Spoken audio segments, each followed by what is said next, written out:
Hello बच्चों, आइए इस प्रश्न को देखते हैं।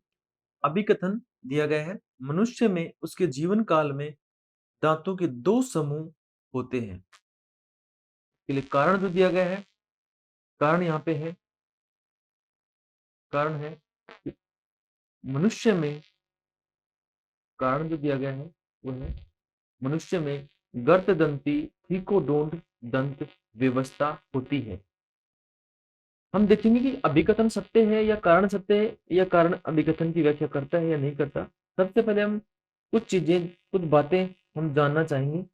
मुख्य अवधारणा में, मुख्य अवधारणा, इसमें हम जानेंगे कि दांतों के समूह, जो दो समूह वो कौन से हैं। दांतों के दो समूह के बारे में, उसके बाद में जानेंगे गर्त दंती दांत क्या होते हैं। गर्त दंती दांत, दंत व्यवस्था क्या होती है, दंत व्यवस्था। इन दो बातों के बारे में अच्छे से जानेंगे। तो हम देखेंगे कि जो कथन दिया गया है उसमें बताया गया है कि मनुष्य के जीवन काल में दांतों के दो समूह होते हैं। बिल्कुल दो समूह होते हैं, क्योंकि स्टार्टिंग में,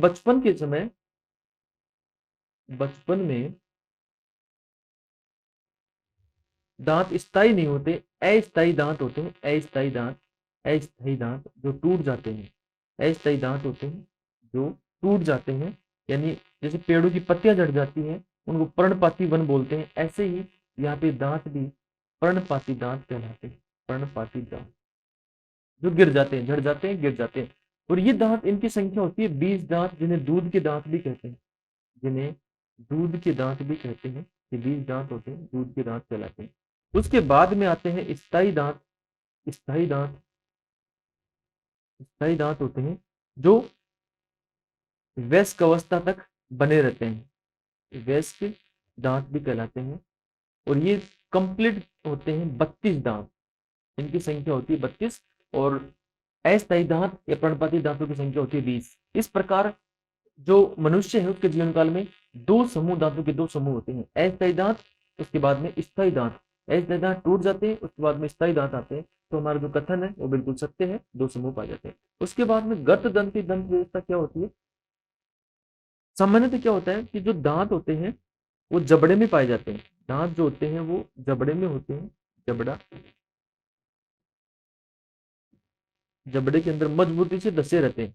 जबड़े की जो हड्डी होती है, हड्डी के अंदर गर्त होते हैं। गर्त यानी एक एक तरह से बोल सकते हैं खड्डे, यानी कि खड्डे। और वो खड्डे किसके लिए, हर दांत का अलग से गर्त होगा। और इन गर्त में जो दांत धसे रहते हैं, गर्त में दांत धसे रहते हैं, धसे रहते हैं। ऐसी जो व्यवस्था है दांतों की व्यवस्था, उसे बोलेंगे गर्त दंती व्यवस्था। गर्त दंती यानी कि दांत जबड़े पे अच्छे से मजबूती से गर्त के अंदर धसे रहते हैं, ये व्यवस्था बिल्कुल पाई जाती है। तो यहाँ पे कारण भी जो है वो बिल्कुल सत्य हो जाता है। लेकिन कारण अभिकथन के बारे में व्याख्या नहीं करता। ये गर्दंती अलग बात है और जीवन में दो दांतों के समूह अलग बात है। इसलिए हमारा जो सही विकल्प होगा वो है विकल्प नंबर ब। ए और आर दोनों सत्य है, लेकिन आर ए की सही व्याख्या नहीं है। ये हमारा सही उत्तर होगा। आशा करता हूँ कि बच्चों आपको अच्छे से समझ आया होगा। धन्यवाद।